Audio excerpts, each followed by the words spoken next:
Imagine you put $100 under your mattress 10 years ago. You never touched it. You never spent it. You never lost it. But today, that same $100 buys noticeably less than it did back then.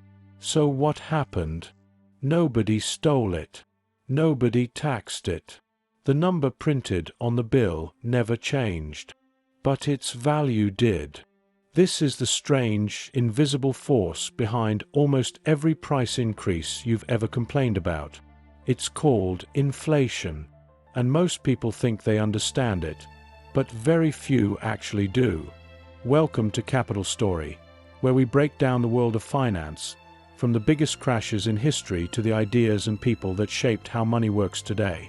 In this video, we're going to explain exactly what inflation is, why it happens, how it's measured, and, maybe most importantly, what it really means for your everyday life. Let's start with the simplest definition. Inflation is the general rise in prices over time, which means each unit of currency buys fewer goods and services than it used to. That's it. That's the whole concept, in one sentence. But here's where it gets interesting, because why prices rise is a much bigger question than it sounds. Let's go back to something basic. Money itself has no real value. A dollar bill is just paper. A number in your banking app is just a number. What actually gives money its value is what you can exchange it for. Bread, rent, a plane ticket, a haircut. So when we say inflation is happening, what we really mean is the same amount of money is being exchanged for less than it used to be. There are a few different reasons this happens. Let's go through the main ones. The first is simple. Too much money chasing too few goods. Picture a small town with a single bakery. That bakery sells 100 loaves of bread a day. Now imagine that, overnight, everyone in that town suddenly has twice as much money in their pocket. What happens? People don't need twice as much bread. There are still only 100 loaves. But now there's a lot more money chasing those same 100 loaves. The baker notices. He realizes he can raise the price, and people will still pay it, because they have more money to spend anyway. Multiply that single bakery across an entire economy. Food, rent, cars, electronics, and you start to see how inflation spreads. This is often what happens when a government or central bank puts more money into circulation. More money chasing the same amount of goods tends to push prices up. The second major driver is the cost of making things in the first place. If oil prices rise, transportation gets more expensive. If transportation gets more expensive, shipping goods gets more expensive. If shipping gets more expensive, the store has to charge you more just to keep the same profit margin. This is called cost-push inflation. Prices rise not because people suddenly have more money, but because businesses have to spend more to produce and deliver what they're selling. The third driver is a little more psychological. Expectations. If people believe prices are going to keep rising, they start acting in ways that make that belief come true. Workers ask for higher wages because they expect their money to be worth less next year. Businesses raise prices in advance because they expect their own costs to rise. Everyone is reacting to an inflation that hasn't fully happened yet, and by reacting to it, they help cause it. This is one of the reasons inflation can be so hard to stop once it starts moving. It doesn't just live in prices. It lives in people's expectations about the future. So how do we actually know inflation is happening? How is it measured? This is where a number you've probably heard on the news comes in, the Consumer Price Index, or CPI. Here's basically how it works. Economists track the price of a large basket of everyday goods and services, things like groceries, rent, gas, healthcare, clothing. This basket is designed to represent what an average household actually spends its money on. Every month, they check. How much would it cost today to buy that exact same basket of goods. If the basket costs more than it did last month, prices have gone up. Inflation. If it costs less, prices have gone down.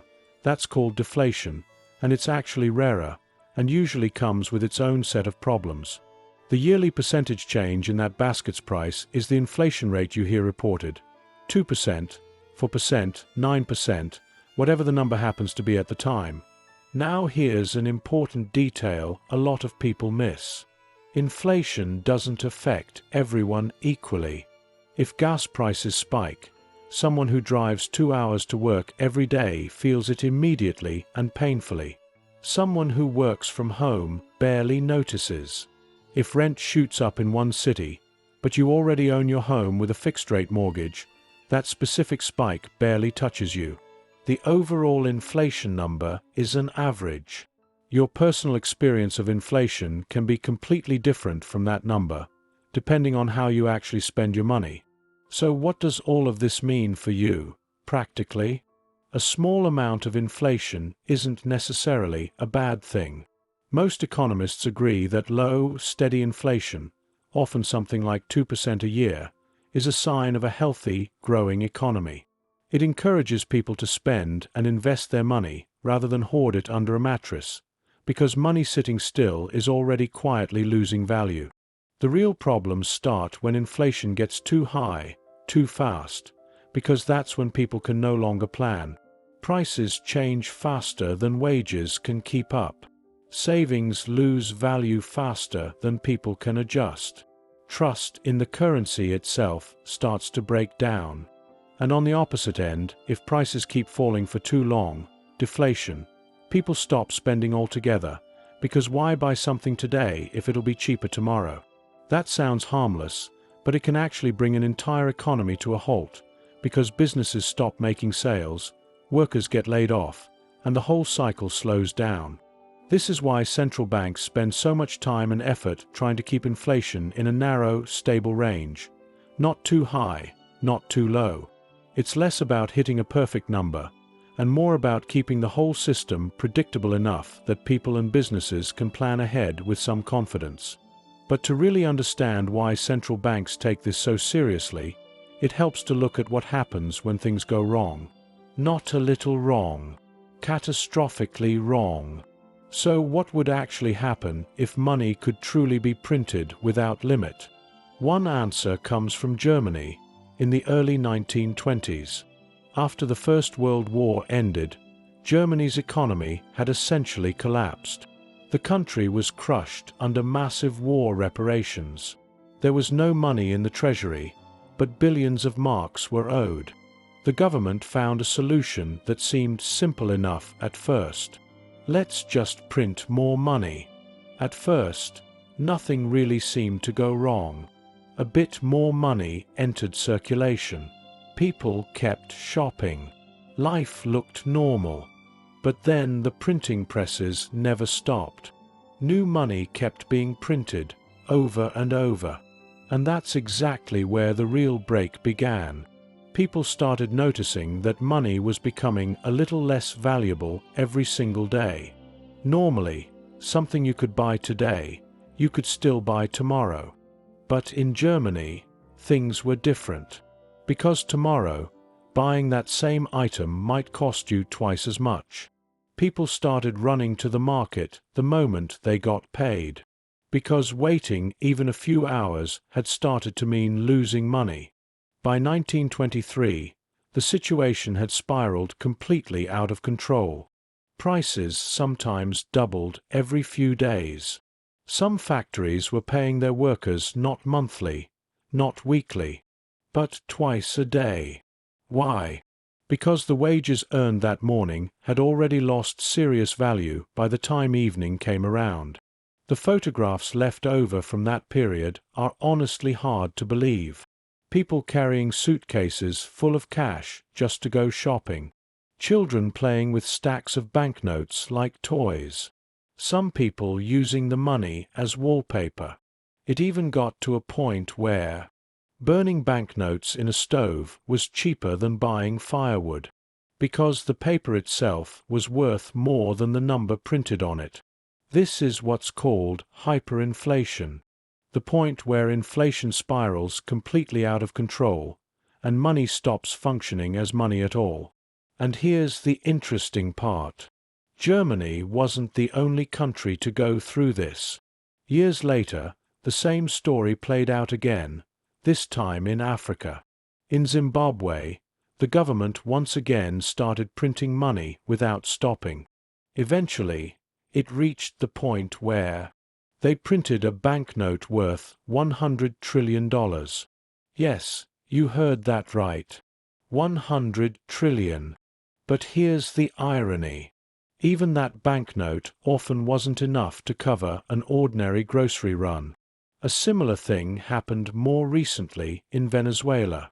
Prices were changing so fast that some stores stopped printing price tags altogether, because the price written that morning would already be worthless by evening.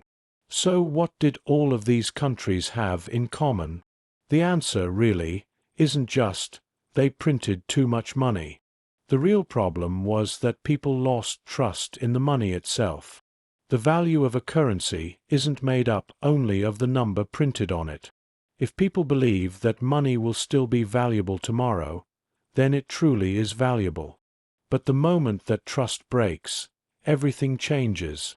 People no longer want to hold on to the money in their hands, because they know that every minute they wait, they're getting a little poorer. So everyone starts spending at the same time. More spending, higher prices, and higher prices create even more panic. And the economy spirals into a cycle that keeps pulling itself down. But here's an important detail. None of this means every case of inflation eventually turns into hyperinflation. Today, in most of the world, central banks work hard to keep inflation at a certain level.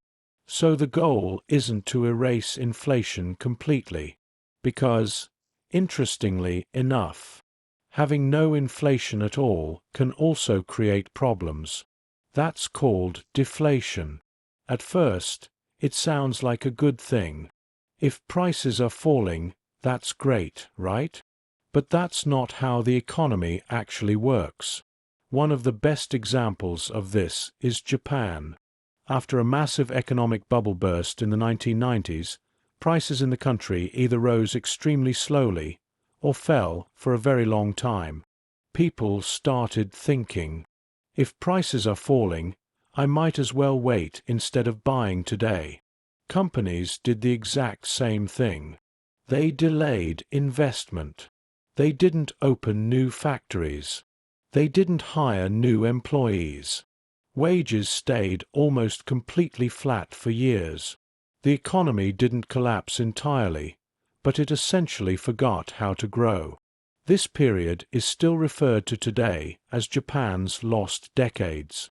And this is exactly where the interesting part of inflation shows up.